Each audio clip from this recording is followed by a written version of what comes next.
오늘 말씀의 제목은 죄와 은혜입니다. 죄는 인간이 짓지만 은혜는 하나님이 주시죠. 오늘 본문을 보면은 유다 족속이 얼마나 하나님 앞에 참 죄를 범하는가에 대한 이야기가 전반부에 나오고요. 하나님께서 돌이키라라는 그런 메시지가 나와요. 그리고 하나님은 끝까지 기다리시겠다라는, 그리고 그분께서 기다리신 후에 회복하셨을 때 어떠한 그런 복이 우리에게 임하는가, 그런 하나님께서 우리에게 주시는 은혜의 그런 항목들이 나옵니다. 인간은 언제나 하나님 앞에 죄를 짓죠. 그리고 하나님께서는 그 죄에서 돌이킬 것을 말씀하시고, 또 돌이켰을 때 하나님의 예비하신 복을 받게 되는 것, 그것이 어떻게 보면 하나님과 우리 사이에 끊임없이 반복적으로 이루어지는 메커니즘 같은, 하나의 구조 같은 그런 모습이라는 거예요. 유다 족속은 어떻게 하나님을 범죄했냐면요, 오늘 한번 2절 읽어볼까요? 2절 같이 읽어볼게요. 시작. 그들이 바로의 세력 안에서 스스로 강하려 하며 애굽의 그늘에 피하려 하여 애굽으로 내려갔으되 나의 입에 묻지 아니하였도다. 그들은 하나님을 의지하지 아니하고 누구를 의지했냐면 애굽을 의지했다는 것입니다. 그 애굽이라는, 혹은 그 애굽의 왕 바로라는 단어에 하나님이라는 단어가 들어가야 돼요. 한번 하나님이라는 단어를 들어가서 바꿔보면 이것입니다. 그들이 하나님의 세력 안에서 스스로 강하려 하며 하나님의 그늘에 피하려 하여 하나님에게로 내려갔으되, 어때요? 이것은 하나님이 복을 주시는 모습이죠. 그런데 그 하나님이라는 단어에 다른 것이 들어가 버리는 거예요. 하나님 자리에 다른 것이 올려져 있는 것이 우상이잖아요. 하나님을 의지하고 하나님 안에서 강해져야 되고 하나님의 도우심을 기다려야 되는데, 하나님 아닌 다른 것을 그 자리, 그 단어에 올려놓게 되면 그것이 범죄함이라는 것이죠. 실제로 유다 족속은요, 이 일을 계속적으로 반복해서 행하게 됐는데요. 예를 들면 이것입니다. 유다는 남쪽에 있었어요. 북쪽에 원수와 같았던 그런 같은 민족이었지만 우리 남과 북처럼 북쪽에 북쪽 이스라엘이 있었어요. 그들은 북쪽 이스라엘을 칠 때는 하나님을 의지하지 않고 누구를 의지했냐면 저쪽 아람 족속을 의지했습니다. 그러니까 아람 족속을 힘을 빌어서 북쪽 이스라엘을 이겨보려고 했지만 그것은 실패했어요. 그리고 다시 아람 족속이 이들을 치려고 남쪽으로 내려옵니다. 그때 그들은 아람과 동맹이었던 것이 깨지고 아람 족속을 무찌르기 위해서 아수르라는 신흥 세력과 손을 잡습니다. 근데 아수르가 그들을 도와준 것이 아니라 오히려 아수르가 더욱더 성장해서 아람을 먹고 이 남유다도 먹으려고 달려오고 있는 상황이에요. 그러니까 이제는 그들이 누구를 의지하게 되냐면 이미 지는 별인 애굽을 의지하는 상황이라는 거예요. 그러니까 너희들이 끊임없이 스스로 하나님 안에서 강해지려고 하는 것이 아니라 너희들은 계속 세상적인 방법으로 강해지려고 자꾸 그런다는 거예요. 하나님을 의지하는 그 마음을 버리고 이수 저수를 자꾸 써본다는 거예요. 온전히 하나님만을 바라는 것이 아닌 그들의 모습이 하나님 마음에는 답답함이 있었던 것입니다. 실제적인 메시지는 무엇이냐면 이사야를 포함하여 그 당시에 이 유다 땅이 멸망되는, 북쪽 이스라엘 땅이 멸망되는 그 상황 속에서도 동일하지만요, 이 애굽을 의지할 것이 아니라, 아수르를 의지할 것이 아니라, 아람 군대를 의지할 것이 아니라 하나님을 의지하라고 하셨는데, 구체적으로 하나님을 의지하는 그 내용이 무엇이었냐면, 지금 이 순간에 이 이사야 시대 때는 너희가 애굽 의지하지 말고 아수르에게 항복하라는 거예요. 얼마 있은 후에는 이 아수르가 바벨론에 먹히는데요, 그러면 아수르를 의지하지 말고 바벨론에게 항복하라는 겁니다. 그게 하나님의 역사라는 거예요. 하나님은 지금 바벨론 땅을 통해서 이 땅을 통치하기를 원하셨기 때문에 바벨론에 항복하는 게 하나님의 뜻이라는 거예요. 근데 너희들은 나에게 묻지 않고 자꾸 애굽으로 가고 자꾸 아수르로 가고 자꾸 아람에게 간다는 거예요. 거기 가면은 뭔가 다른 방법이 있을 거라고 자꾸 생각해 본다는 겁니다. 그런데 하나님은 북쪽 이스라엘에게도 동일한 말씀을 주셨어요. 애굽에 가지 말고 아수르에게 항복해라. 그게 나의 뜻이다. 그러니까 그런 말을 전하는 선지자들이 얼마나 매국노처럼 느껴졌겠어요. 다른 나라에 항복을 하라니, 대항해서 싸워야 되는데. 마찬가지입니다. 남쪽 유다도 바벨론으로 항복하라고 그렇게 얘기를 해요. 끊임없이. 그렇지만 그들은 바벨론에 항복하지 아니하고 자기들의 힘과 능력을 모아가지고 그 바벨론과 저항하려고 해요. 여기서 핵심 키는 무엇이냐면 하나님의 말을 듣지 않는 겁니다. 하나님이 바벨론을 의지하라 그럴 수도 있고 애굽을 의지하라 그럴 수도 있고 아람을 의지하라 그럴 수도 있어요. 왜요? 하나님께서 사용하시는 잣대일 경우가 있거든요. 그런데 그들은 하나님의 말을 듣지 아니하고 하나님께 물어보지 아니하고 자기들 스스로 판단해서 자기들이 원하는 방식대로 힘을 가졌던 것, 그것이 이들이 갖고 있는 죄라는 거예요. 한번 보세요. 2절 후반부에 보면 이렇게 되어 있습니다. 그들이 바로의 세력 안에 스스로 강하려 하여 애굽 그늘에 피하려 하여 애굽으로 내려갔으되 나의 입에 묻지 아니하였다라고 말합니다. 그들이 애굽으로 내려가는 것이 과연 하나님의 뜻인가 아닌가를 물어보지 않았다는 거예요. 그것이 결국 그들은 하나님을 의지하지 않은 것이 되는 것이고 인간적인 방식으로 그렇게 자기의 뜻을 행했다는 것입니다. 그것이 구체적으로 10절에 이렇게 9절에 10절에 이렇게 나와 있습니다. 대저 이는 패역한 백성이요 거짓말하는 자식들이요 여호와의 법을 듣기 싫어하는 자식들이다. 그들이 선견자들에게 이르기를 선견하지 말라. 선지자들에게 이르기를 우리에게 바른 것을 보이지 말라. 우리에게 부드러운 말을 하라. 거짓된 것을 보여라. 이렇게 얘기했다는 거예요.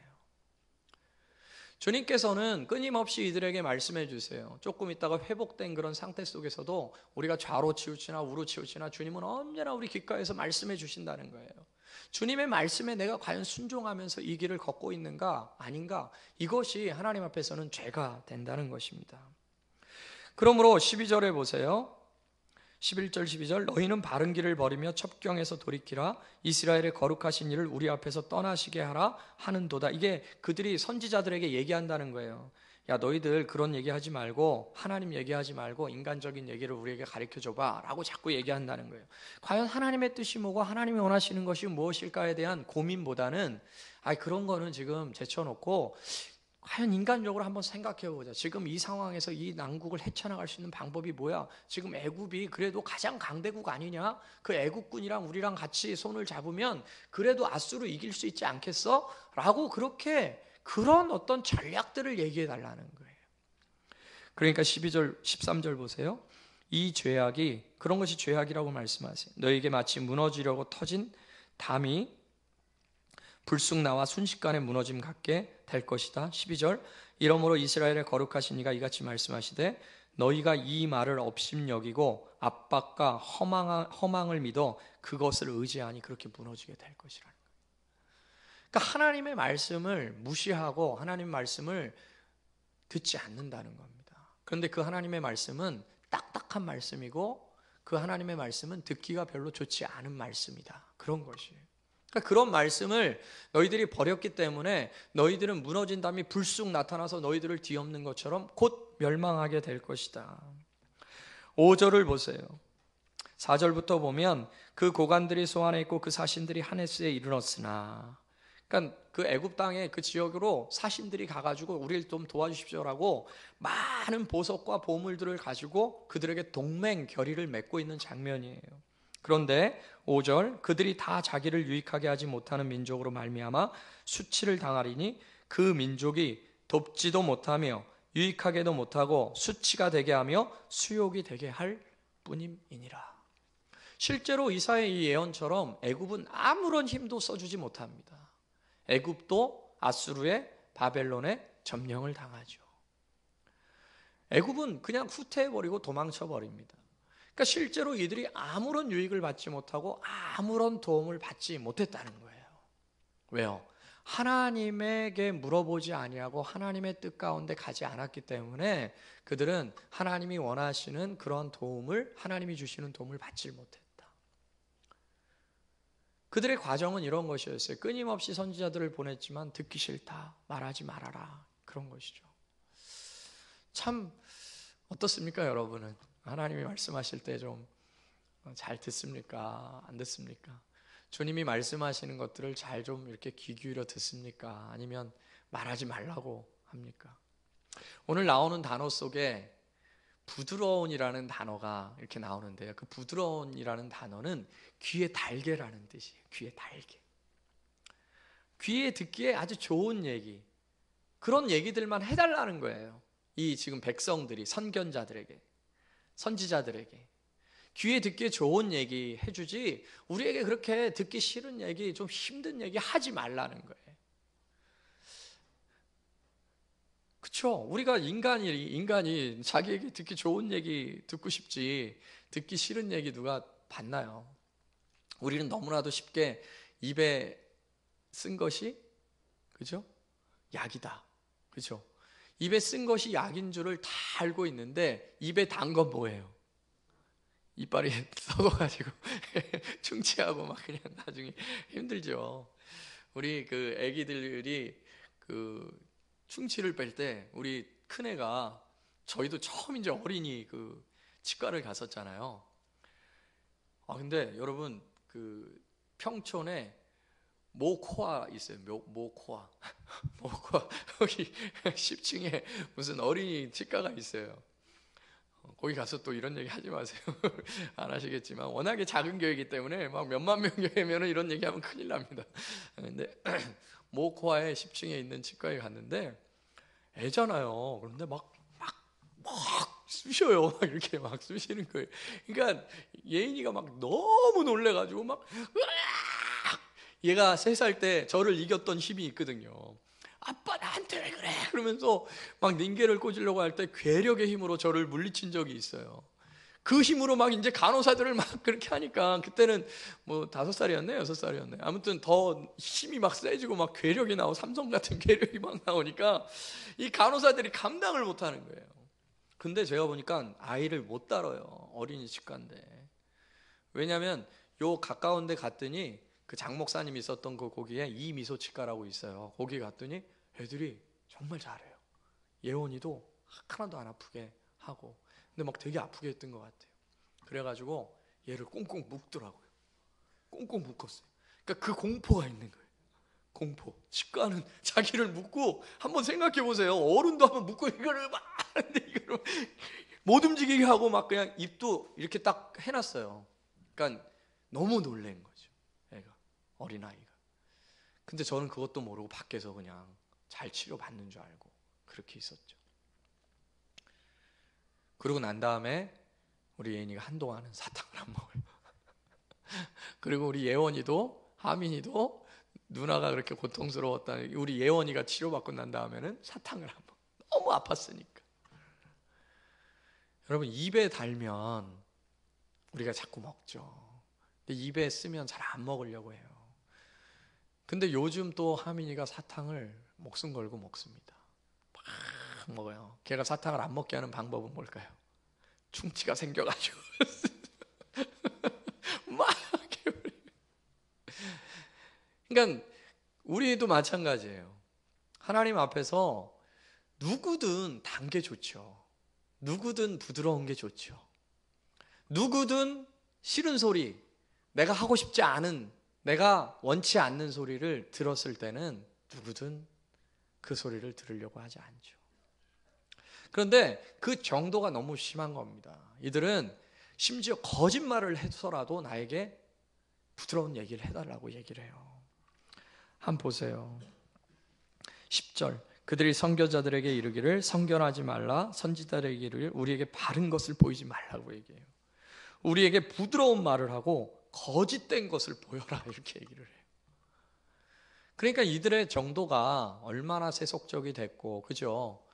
여러분처럼 이렇게 하나님 말씀을 들으려고 자리에 앉아 있는 게 아니고, 이들은 오직 어떻게 하면, 교인이라는 그런 어떤 그 이름은 있지만 어떻게 하면 사람들 찾아가서, 어떻게 하면 세상 사람들을 의지해서 막 일을 할까, 그 생각, 오직 그런 거, 뭐 심지어는 복권을 사서 하나님이 좀 당첨시켜 주기를 바라는 마음, 그런 마음의 상태가 바로 이런 거예요.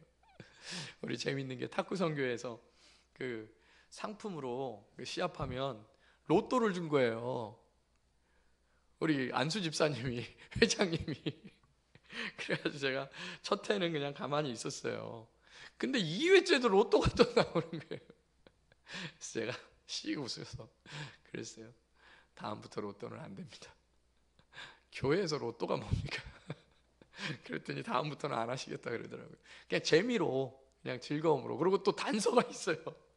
당첨되면 당첨금은 교회로 해요. 너무 재밌죠? 너무 순수하시고 너무 교회를 사랑하셔요.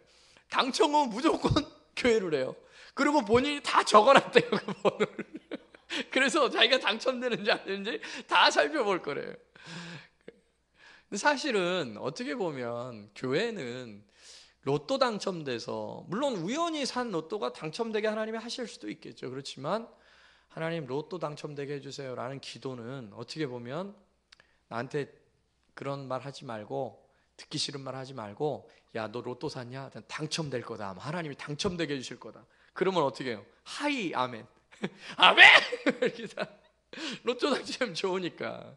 그러니까 그런 부드러운 말을 좀 해달라, 그렇게 얘기를 하는 거예요. 그러니까 상태가 얼마나 심각한 상태예요, 그죠? 그러니까 하나님이 이들이 의지하던 것들을 다 무너뜨리고 다 박살내게 하시겠다는 것입니다. 사실 절박하기 때문에 그런 거겠죠. 뭐 물론 돈 많은 사람도 로또 당첨되는 거 원하겠지만, 정말 너무 돈이 없어서 정말 월세도 못 내고 너무 밥 먹을 것이 없고 막 그런 상황에 있는 사람이 로또 한번 당첨되기를 얼마나 간절하게 원하겠어요. 그 없는 돈을 투자해서 5천 원씩 막 해가지고 그걸 사는 것은 얼마나 간절한 마음속에 하겠어요. 그런 상황 속에서 하나님을 의지하기는 쉽지 않은 것이죠. 그러니까 나에게 듣기 싫은 소리 하지 말라고 하는 거예요. 그러나 우리는 그런 상황 속에서도 하나님의 말씀을 붙들어야죠. 그죠? 하나님이 우리를 도와주실 거라는 믿음을 갖고 하나님의 말씀을 붙잡아야 됩니다. 왜냐하면 우리는 그런 말씀을 너무나 많이 알잖아요. 애굽을 의지했지만 결국 그 애굽이 나를 구원해 주지 못하거든요. 바벨론을 의지했지만 결국 그 바벨론이 나를 의지해 주지 못해요. 그들은 다 하나님이 그냥 사용하실 도구일 뿐이에요. 우리는 하나님의 말씀을 들으면서 하나님이 하라는 것, 하나님이 가라는 곳에 있을 뿐입니다. 인간적인 술수를 쓰고 인간적인 방법을 써서 내가 어떻게 이 상황을 벗어날까라는 생각이 아니라, 하나님 그분께서 인도하시는 대로 내가 순종하며 가겠습니다. 그러므로 우리의 그 센서가 하나님에게 고정되어 있어야 돼요. 그런데 우리의 세상적인 센서는 자꾸 세상의 힘을 갖고 세상의 돌파구가 되는 것 같이 그렇게 찾아가요. 저희 집에 달팽이가 있어요. 이만해요, 달팽이가. 여러분 이만한 달팽이 봤어요? 김윤경 집사가 사줬어요. 근데 얘가 아직까지 안 죽고 잘 살고 있습니다. 먹이를 줬는데 잘 안 먹어요. 근데 제가 오늘 신기한 걸 발견했어요. 얘가, 제가 조용히 가가지고 이렇게 싹 봤어요. 근데 부시럭대니까 촉수를 쭉 올려요. 한쪽에 있는 거를. 왜 그 달팽이 촉수 있잖아요. 쭉 올리더니 쭉 내려요. 제 쪽으로. 반응이 되는 거예요. 소리 있는 쪽으로. 본능적으로 이렇게 반응이 되는 거죠. 우리가 예수 그리스도를 믿기 전에는 본능적으로 우리의 촉수는 어디로 가 있냐면, 문제가 됐을 때 이 문제를 어떻게 해결할까 하는 세상적인 방식으로 자꾸 그걸 봐요. 그러나 예수 그리스도를 믿은 사람은, 예수 그리스도를 의지하는 사람은 이 문제가 있을 때 하나님 앞에 엎드리죠. 하나님 앞에 내가 이 문제를 해결해야 되겠다. 여러분, 하나님께 촉수가 민감할 수 있는 여러분 되기를 주님의 이름으로 축복합니다. 그랬을 때 하나님께서 이들에게 하나의 방법을 허락하시는데요. 그들이 14절 한번 보세요. 그가 이 나라를 무너뜨리시되 토기장이가 그릇을 깨트린 같이 아낌없이 부수리니 그 조각 중에서 아궁이에서 불을 붙이거나 물 웅덩이에서 물을 뜬 것도 얻지 못하라. 아무것도 못 얻게 될 것이다, 너희가 그 애굽 땅에서. 그런데 너희들이 이룩하면은 될 거야 라고 주님이 말씀하십니다. 우리 15절 같이 한번 읽어볼게요. 시작.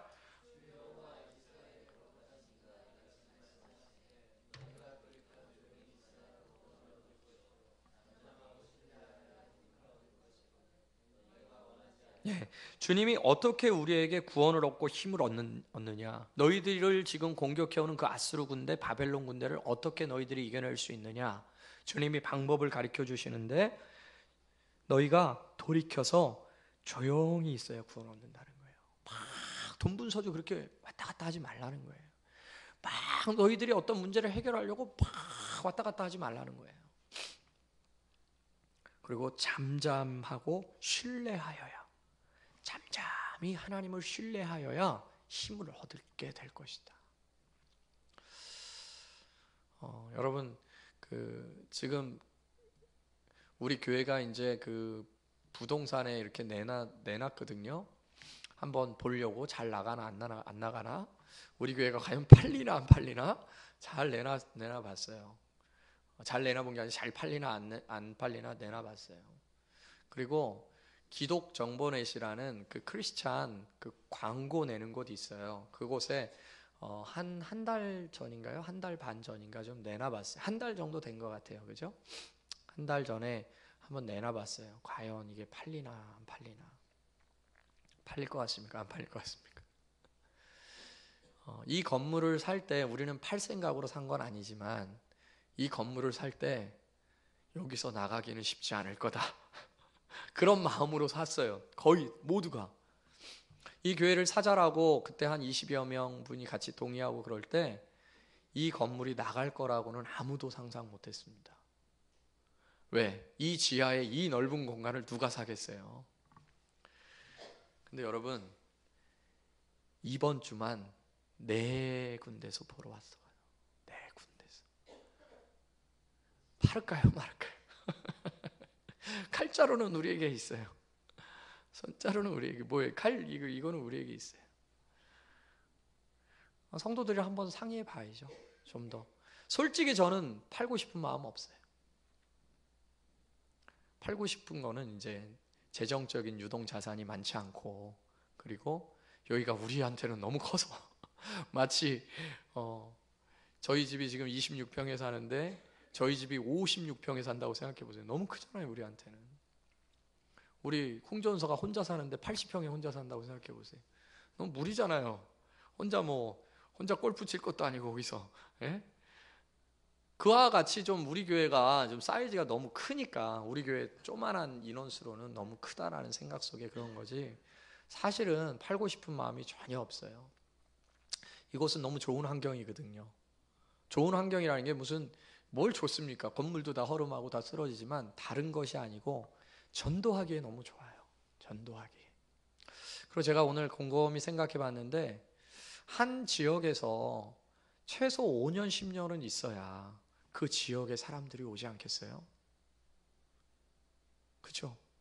근데 또 2년 반 지났는데 또 간다. 참 답답해요. 그래서 솔직히. 그러나 우리가 하나님이 또 구름을 띄우시면 가야 될 수밖에 없는 거고, 이스라엘 백성이 광야 시대 때요, 아무리 자기가 그곳에 있고 싶어도요, 구름 뜨잖아요? 구름 기둥이 뚝 뜨잖아요? 그럼 어떻게 해요? 야, 짐 싸자. 구름 뜬다. 불기둥이 밤에 움직이잖아요? 야, 짐 싸라. 가자. 그런데 성경에 보니까 얼마나 재밌는지 하루에도 구름이 떴다가 멈췄다 이런 경우가 있어요. 몇 년을 한 곳에 있는 경우도 있지만. 그러면 어저께 짐 싸서 갔는데 또 짐 풀르기도 전에 또 구름 움직여요. 그럼 또 가야 돼요. 하나님이 움직이라 그러면 움직이는 거죠. 그럼 우리가 온 교회가 같이 한번 이 부분을 가지고, 만약에 이제 정말 그런 계약을 하겠다는 사람들이 있다 그러면 교인들과 함께 우리가 열흘 작정 기도를 하든 그렇게 해서 같이 하나님의 뜻을 구해보고 그리고 이야기를 좀 하려고 그래요. 여러분, 그렇습니다. 우리가 이 돈에 대한 부분이나 여러 가지 상황들에 대한 부분에 어려움들이 있지만 막 어떻게 할까 막 해서 막 수안들을 짜요. 막 여기를 뭐 세를 줘가지고 어떻게 해버릴까, 뭐 여기에다가 뭐 어떤 임대를 줄까, 막 수를 짭니다. 근데 그러한 것보다 오늘 말씀대로 우리가 잠잠히 하나님의 뜻을 한번 구해보고, 죄송스러운 표현이지만 실제로 다음 달이 되면 우리 재정은 제로예요. 그러니까 사실 다음 달이면 불과, 여러분 뭐 한 20일 지나면 다음 달이잖아요. 그럼 뭐 누가 돈을 내겠어요? 목사가 어떻게 해야 됩니까? 그러니까 실질적으로는 너무 다급한 상황이긴 하죠. 빨리 이거를 어떻게 매각을 해서 뭘 하든가 어떻게 하든가 해야 되는 상황인데, 상황은 그렇게 급박하지만 오늘 말씀에 비춰보니까 우리가 구원을 얻을 수 있고 우리가 힘을 얻을 수 있는 것은 조용히 있어요. 조용히. 오늘 분명히 주님이 말씀, 조용히 있어, 조용히. 그리고 잠잠히 하나님을 신뢰하는 겁니다. 여러분, 하나님께서 우리 교회 사랑하는 줄로 믿습니까? 아주 아멘을 하시는데, 하나님께서 우리 교회를 사랑하시는 줄로 믿습니까? 예, 저는 분명히 확신해요. 하나님은 우리 교회를 분명히 사랑하시고 보호하실 텐데, 우리가 어떠한 방법으로 하나님 앞에 이 문제들을 해결받아야 될지 하나님의 음성에 귀 기울여야 되고, 또 같이 온 교회가 한 마음으로 하나님의 뜻을 구해야 돼요.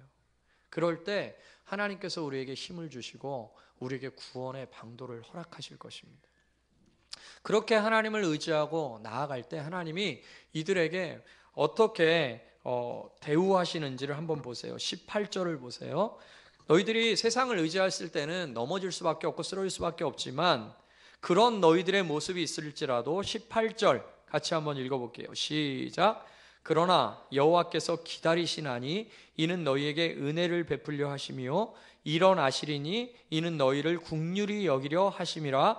대저 여호와는 정의의 하나님이시라. 그를 기다리는 자마다 복이 있도다. 기다린다는 대상이 두 가지의 형태로 나옵니다. 하나님도 우리를 기다리시고 우리도 하나님을 기다린다는 거예요. 하나님이 우리의 무엇을 기다릴까요? 하나님은 우리가 하나님만 의지하도록 기다리신다는 거예요. 내가 너희들이 그렇게 범죄해도 나는 끝까지 네가 나를 철저하게 의지할 때까지 난 기다릴 거야. 나는 너를 포기하지 않고 너를 붙들고 너를 반드시 기다릴 거야. 그리고 네가 나를 의지하면서 또 우리도 하나님을 기다리지 않겠어요? 그럴 때 정말 스파크가, 여러분, 양극과 음극이 딱 만나서 탁 튀듯이 하나님이 우리를 기다리시는 그 기다림 가운데 우리가 주님께 나아가고 또 우리가 주님을 기다리는 그 순간 스파크는 터지게 될 것입니다. 그리고 하나님의 역사는 이루어지게 될 것이라는 거예요. 그래서 19절, 20절 계속 그 회복에 대한 말씀인데요. 19절, 20절 같이 한번 읽어볼게요. 시작. 시온에 거주하며 예루살렘에 거주하는 백성아, 너는 다시 통곡하지 아니할 것이라.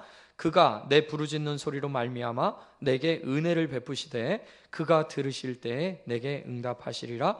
주께서 너희에게 환난의 떡과 고생의 물을 주셨으나 내 스승은 다시 숨기지 아니하리니 내 눈이 내 스승을 볼 것이며. 하나님께서 때로는 우리에게 환난의 떡과 고생의 물을 허락하시는 겁니다. 그분이 의도적으로 주시는 것이 아니라 우리가 애굽을 의지할 때, 우리가 세상의 방식을 의지할 때 환난과 고생의 떡을 먹게 하시는 거예요. 고난의 물을 마시게 하시기를 허락하시는 거예요. 그러나 다시는 네가 통곡하지 않도록, 다시는 네가 울지 않도록 하나님은 우리를 회복시켜 주시겠다, 그렇게 약속하십니다. 왜 그래요? 그분은 우리 아버지시기 때문에 그렇죠. 때론 우리 아이들이 잘못했을지라도 우린 끝까지 기다려주죠. 우리 예인이가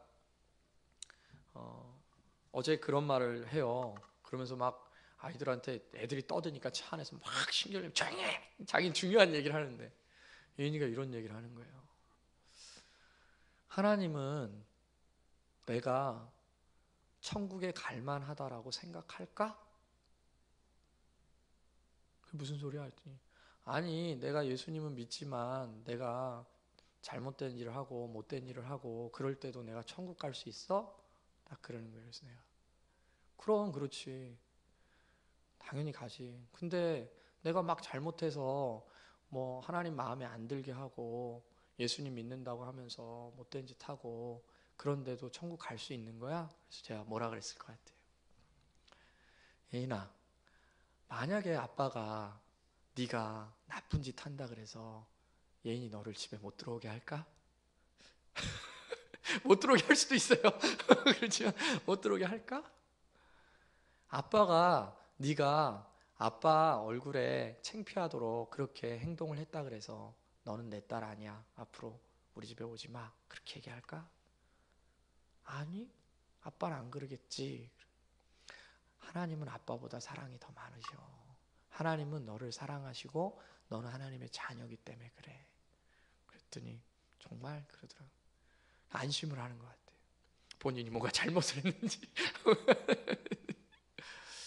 여러분, 하나님은요, 우리를 기다리시고 우리가 비록 범죄했을지라도 우리를 품어주시고, 그리고 다시는 우리 눈에 눈물이 나지 않도록 해주시고, 그리고 우리에게 기쁨과 즐거움을 회복시켜 주시는 분이세요. 그분이 23절에 보니까 내가 땅에 뿌린 종자에 주께서 비를 주사 땅이 먹을 것을 내며 곡식이 풍성하고 기름지게 하실 것이며, 그날에 내 가축이 광활한 목장에서 먹을 것이며 밭가는 소와 어린 나귀도 키와 새스랑으로 까부르고 맛있게 한 먹이를 먹을 것이다. 크게 살육하는 날 망대가 무너질 때 고산마다 줄령마다 그 뒤에 개울과 시냇물이 흐르게 될 거야. 그렇게 심판의 날에도 너는 개울과 시냇물에서 놀게 될 것이고, 26절 같이 한번 읽어볼게요. 시작. 여호와께서 자기 백성의 상체를 싸매시며 그들의 맞은 자리를 고치시는 날에는 달빛은 햇빛 같겠고 햇빛은 7배가 되어 7날의 빛과 같을 것이다. 누가 이런 그 구절로 좀 찬양 한번 지으면 안 되나요? 달빛이 햇빛 같고 하나님이 회복하시는 날 달빛이 햇빛 같고, 그 회복하는 날에 해는 7날의 햇빛과 같을 것이다. 7은 완전 수잖아요. 너무나 찬란한 그런 날이 될 것이라는 거예요. 이런 분이 우리 하나님입니다. 이런 분이 우리 아버지십니다. 할렐루야. 여러분, 그러므로 우리가 하나님 앞에 하나님의 뜻들을 구합시다. 그분 앞에서 그분이 정말 우리를 기다리시고 정말 간절히 바라시는 그러한 모습으로 우리가 나아갑시다.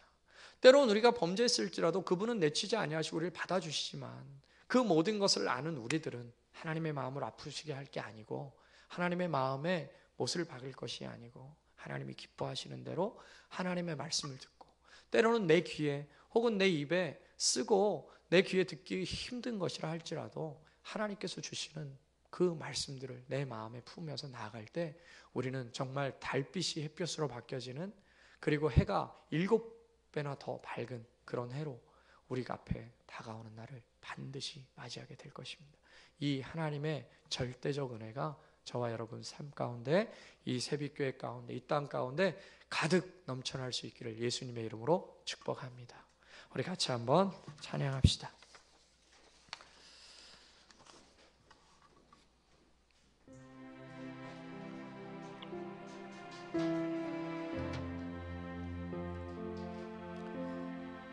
하나님 한 번도 나를 실망시킨 적 없으시고, 그렇습니다. 우리 찬양하면서 주님의 사랑을 생각하며 한번 찬양하겠습니다.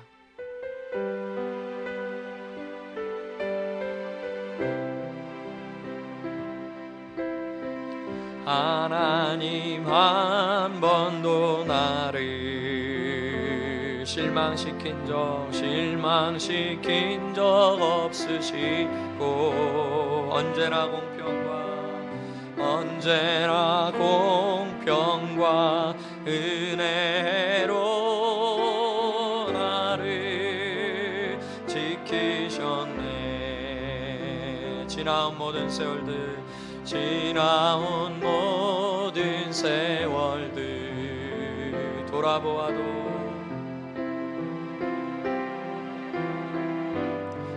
그 어느 것 하나 주의 손길, 그 어느 것 하나 주의 손길 안 미친 것 전혀 없네.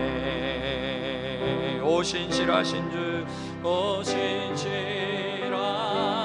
주, 오 신실하신 주, 내 너를 떠나지도 않으리라,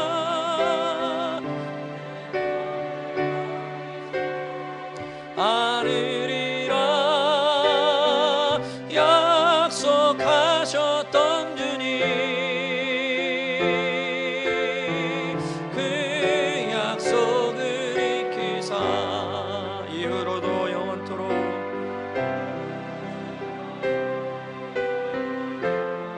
나를 지키시리라 확실하네. 아멘. 한번 기도합시다. 하나님께서 한 번도 우리를 실망시킨 적 없으십니까? 예, 아멘입니다. 그분은 우리를 위해서 지금도 일하시고 계십니다. 그분은 우리를 기다리시고 계시고 또 우리에게 국률과 은혜를 베푸시기 위해서 준비하고 계십니다. 우리가 그 주님의 말씀에 또 귀 기울일 수 있도록 한번 기도하시고, 하나님, 내가 세상의 소리나 세상의 것들에 나의 촉수를 세우지 않게 하시고, 하나님, 주님의 말씀에 나의 촉수를 세울 수 있도록 도와주시고, 성령을 통하여 내가 좌로나 우로나 치우치든지 어느 곳으로 치우치든지 주의 성령의 음성이 나를 바른 길로 항상 인도해 달라고 주님의 음성을 듣기를 원한다고, 이 새벽교회가 그렇게 주님의 음성에 순종하면서 모든 발걸음들을 진행해 갈 수 있도록 역사해 달라고, 하나님 도와달라고 우리 같이 한번 여러분 자신을 위해서, 교회를 위해서 기도하고 제가 기도하고 예배 마치겠습니다. 다 함께 기도하겠습니다.